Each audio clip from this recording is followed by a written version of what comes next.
I have no idea what you're saying. I have no idea if even what you're saying is true. Okay. What are you talking about? What story are you talking about? News can help you. Hi, is there no meteorologist available? They just got off the air, so he may have gone out, but he'll be back shortly. Okay, yeah. Is there anyone I can speak to about the current atmospheric conditions here in Hampton Roads? Like, what do you need? I mean, I'm concerned about it because I've been documenting and reporting airplane pollution here, heavy aircraft activity of the plumes that last in the sky and cause artificially overcast conditions. I've been reporting this to you guys and to environmental agencies that are set up to, deal with this, and no one is responding. So I'm just wondering, who can I speak to about the fact that we've been overcast here for over a week, and we stay overcast here because of aircraft activity? That would have to be Jeff Lawson. He's not in yet. I can put you to his voicemail. Right. I mean, so why is there never anybody there that I can speak to about this? You have an entire news station filled with people. There's no one that can deal with a citizen calling about an atmospheric environmental problem? Well, for one thing, I don't believe that's the cause of the overcast that we've been having. It starts off as a clear sky. The airplanes come out, spray out their garbage. It turns into clouds, artificial clouds, which is actually just pollution. It's a pollution issue. You don't have to believe the conspiracy side that it's intentional, which is what I believe because I witness it every day here. But I'm just saying that I just flew back and forth over the country twice, and Virginia is the most heavily polluted or clouded area that I saw. Okay. Well, I can, as I say, our weatherman will be in. I think he gets in around 1 o'clock. Are you the news director? No, I'm not. Okay. The news desk. So there's basically nobody above you I can speak to about this? Not right now. News.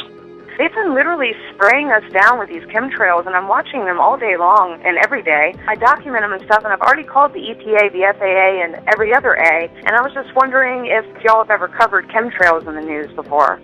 I mean, we've looked into it before, but everything that we found is, they're contrails, not chemtrails.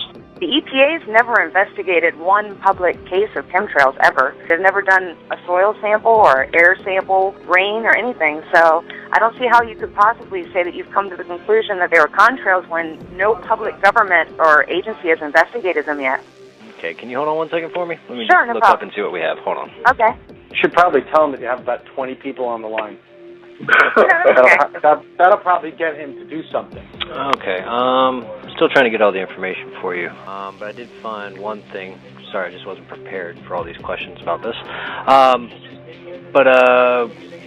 We do have a paper written by the Air Force who addresses, the claim of chemtrails that I guess has been going around since 1996.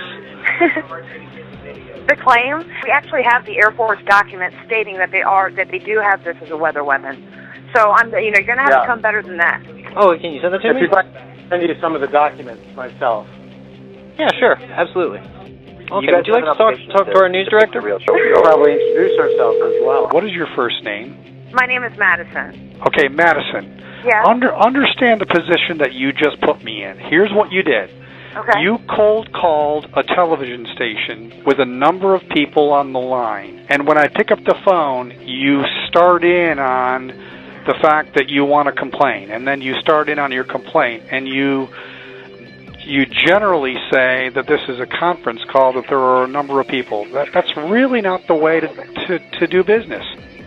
It was really very unfair what you did. And I'm a very fair guy. Is it fair to spray chemicals over top of us day in and day out? You don't just cold call somebody to bitch about a story. It's just not. I mean, you're not doing yourself any favors. You've lost your credibility right off the bat with me. I called y'all about the EPA coming out to my house to do a soil sample, and I spoke with several different people from your newsroom, and no one ever called me back. The EPA was going to come out and test for aluminum that's coming from the sky from planes that are poisoning us. It's making me think that Wavy TV 10 News is covering up stuff. You're backing into the story. You're complaining about something environmental, but I have no idea what you're talking about. If you called me on the phone cold calling me, you say, "Hey, I want to have a conversation, a thoughtful conversation with you about the lack of coverage of a story." can I set up a time where I can spend 10 minutes of your time? Then yes, I would have researched it and I would have had a conversation. Can we do that? Can we do that? Can I set up? Can I arrange a time? Because No, I am. no, ma'am. You've lost your credibility. Tell me what your story is now. Tell me what your story is. You've lost your credibility, and But you don't appreciate. You're not letting me tell my story. You don't appreciate why. You don't appreciate why you lost your credibility. Okay, so you're This is telling me about now that telling you the will not truth. speak to me at all? You will I'm not saying speak I to me at don't all? want.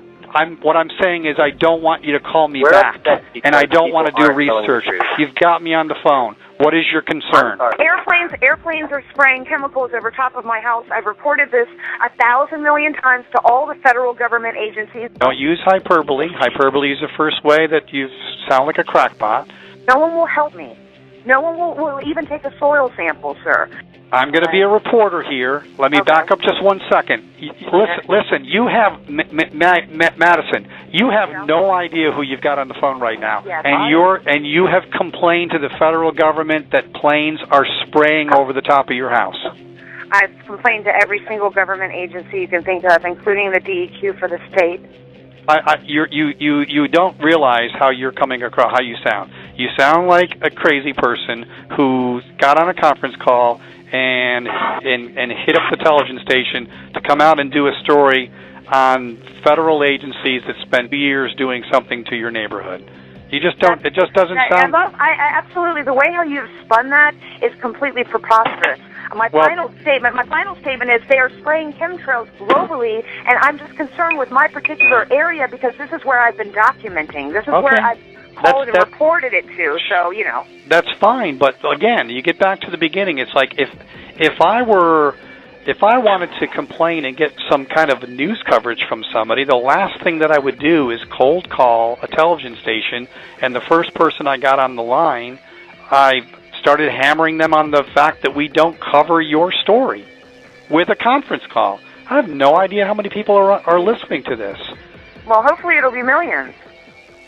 To the conference call, to this conference call. Okay, so millions of people are listening to me right now. So for the millions of people who are listening, let me tell all of you that the way you're going about trying to get news coverage is probably the least effective way. But you've complained to the federal government for years. Again, damages your credibility. Damages my credibility to go to the federal government agencies that are set up to protect us against environmental dangers? And nothing has happened? Yes, because I'm not willing to give up, sir. But what I'm saying... but hang on, I'm talking about your credibility, Madison. What about your neighbors? What about your neighborhood? Anybody else besides you complaining about this? It's a question of how much resource do I spend trying to get to the heart of the story? Just and your you're eyeballs. just not. You just I you just don't. want your eyes. Is it worth the time of someone exploring a real story, which is planes are? Why would planes be spreading chemicals over the top of Virginia Beach, or are you off base? And again, what I'm saying is, I give you 10 minutes of my time, but it's based on the fact that I'm trying to help you. But you really don't. In terms of the way you wanted to go get it done, what your goal was to get some story coverage, that wasn't the way to do it. Cold call someone and bitch about lack of coverage over something I have no idea what you're talking about with a group of people who never identified themselves. I mean, come on.